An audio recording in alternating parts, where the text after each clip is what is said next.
বোন রে, নিজের মেয়েকে রান্না বান্না শেখাতে হবে না, ফিটা কিভাবে বানায় এটা শেখাতে হবে না, রুটি বানানো শিখাইও না বোন। নিজের মেয়েকে শেখাও এই দেশে কিভাবে বাঁচতে হয়, কিভাবে লড়াই করে নিজেকে আত্মরক্ষা করতে হয়, নিজের জন্য কিভাবে নিজেকে শক্ত করে দাঁড় করাতে হয়। কারণ আমাদের দেশটা হচ্ছে কুকুরের দেশ, শিয়াল কুকুরের দেশ আমাদের দেশটা। যেখানে একটা 8 বছরের মেয়েও নিরাপত্তা না, তাহলে আমাদের সামনের ভবিষ্যৎটা কিভাবে কাটবে? আমাদের ছেলে মেয়েরা পরীক্ষা দিতে যাবে, স্কুলে যাবে, কলেজে যাবে, কিভাবে ওদেরকে ওরা নিজেরাই রক্ষা করবে? আমার তো এটার চিন্তায় ঘুম আসতেছে না, মেয়েদের চিন্তায়। কেন আল্লাহ তাআলা আমাকে 2টা মেয়ে দিলেও এদের কিভাবে আমি আত্মরক্ষা করব এটার চিন্তায় আমার ঘুম আসে না। আজকে 3 দিন ধরে আমি মনে হয় নিজেকে নিজের ভিতর হারিয়ে ফেলছি। কি একটা অবস্থা, বিশ্বাস করেন।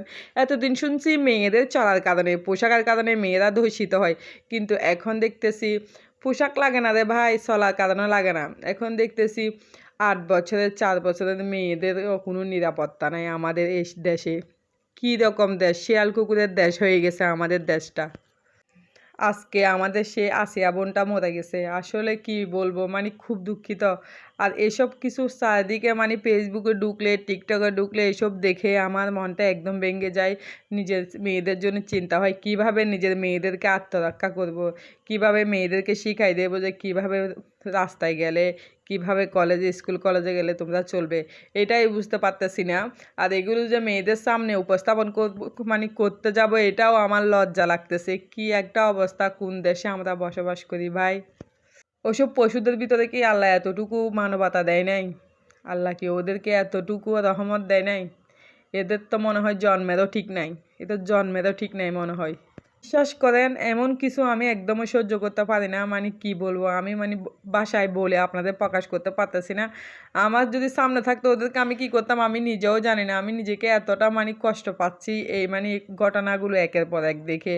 আসলে বর্তমানের মানে কি বলবো পরিস্থিতিটা এতটা মানে ভয়ঙ্কর। গতকাল মেয়েকে নিয়ে আমি ডাক্তারের কাছে যাচ্ছিলাম সন্ধ্যার পর, মানে ইফতারের পর। বিশ্বাস করেন এগুলোর কথা মনে হচ্ছে আর আমার ভয় লাগতেছে। আমি আমার মেয়েকে হাত ধরে একবার এই পাশে নিয়ে যাই, একবার এই পাশে নিয়ে যাই। মানে আমার ভয় লাগতেছে না, আমার মানে মনে হচ্ছে যে মানে আমার মেয়ের গায়ের উপরে কেউ আসতেছে, এরকম একটা অবস্থা। মানে কীরকম, মানে একটা আতঙ্ক আতঙ্ক আছে চারিদিকে। আর তো মেয়েদেরকে নিয়ে মার্কেটে তো যাবো দূরের কথা, বিশেষ করে আমি দিনেও বের হচ্ছি না আপাতত। আমি মানে সেফটিতে আছি বাসায়। তো কী একটা অবস্থা, একদিন ডাক্তারের কাছে গিয়ে বুঝতে পারতেছি যে মানে আসলে দেশের অবস্থা কীরকম আতঙ্কজনক হয়ে গেছে। আমার তো প্রতিনিয়ত ভিতরে মানে ভয় কাজ করতেছে। তো যাই হোক, সব আপুদের বলতেছি নিজের মেয়েদেরকে সাবধানে রাখবেন, নিজের ছেলে মেয়েরা কীরকম খেলা করতেছে এটা দেখে রাখবেন। স্কুলে যাচ্ছে, কোথায় যাচ্ছে, কি করতেছে, ভালো করে পড়ালেখা করতেছে কিনা, কার সাথে কথা বলতেছে, সব কিছু খেয়াল রাখবেন অবশ্যই। আমি যেটা করি ওইটা আপনাদেরকে বলতেছি। আমি কিন্তু এই ব্যাপারে মানে ট্রাই করি, মানে সাবধানে থাকি। অবশ্যই মানে আপনারাও থাকবেন। অবশ্যই সামনের কথা তো বলা যায় না, আল্লাহ যেটাই করে আর কি। তো হচ্ছে যে মানে কিভাবে মেয়েরা রাস্তাঘাটে চলাফেরা করবে এটা শিখাই দিতে হবে প্রতিটা মেয়েদের। বিশেষ করে আমাদের মেয়েরা শান্তশিষ্ট, মানে ওরাই বুঝতে পারবে না যে কে ওদের ঠকাচ্ছে, কেউ ওদের কি বলতেছে, এটা বুঝতে পারবে না। আমাদের প্রতিনিয়ত মেয়েদেরকে শিক্ষিত মানে এগুলো সম্বন্ধে প্রশিক্ষণ দিতে হবে, কিভাবে মানে নিজেকে বাঁচায় রাখবে। তো এটা আর কি মানে দুঃখের কথাটা আপনাদের সাথে শেয়ারে করলাম। যাই হোক, মধ্যরাতে উঠে সেহরি খাওয়ার জন্য তেমন কিছু নাই, ভাবলাম যে শুটকি দিয়ে আলু রান্না করে দিল। ওইটা শুটকি দিয়ে আলুটা আমি রান্না করে নিয়েছি মরিচ বেশি করে দিয়ে, খেতে কিন্তু ভালো লাগবে। আর এখানে প্রয়োজন করা প্রসেস করা চিংড়ি মাছের পেঁয়াজু বানানোর জন্য আমি ফ্রিজে রেখে দিয়েছিলাম রমজানের আগে। তা আজকে যেহেতু কিছু নাই, বের করে আমি কয়টা পেঁয়াজু বুনে নিলাম। আর এখানে আমি একটু করে শুধু কর্নফ্লাওয়ার দিছিলাম, মানে নতুনভাবে আগের থেকে সব কিছু দেওয়া আছে।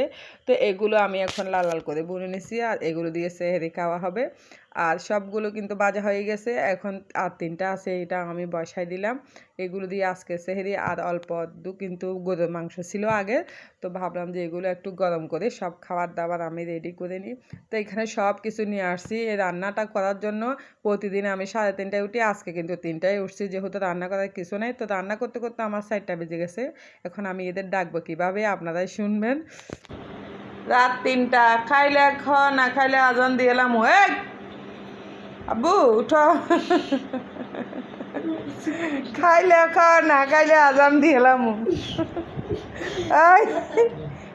তো প্রতিদিন আমি এদেরকে রান্না বান্না করে এভাবে ডেকে তারপরে আমি মানে সেহেরি খাওয়াই। তো আমি একা, একা উঠে রান্না করি এই আর কি। কারণ এখন আমি মা। যখন আমি ছোট ছিলাম তখন আমার মা আমাকে রান্না করে এভাবে ডাকতো। তো সবাই ভালো থাকবেন, সুস্থ থাকবেন। আল্লাহ হাফেজ। আসসালামু আলাইকুম।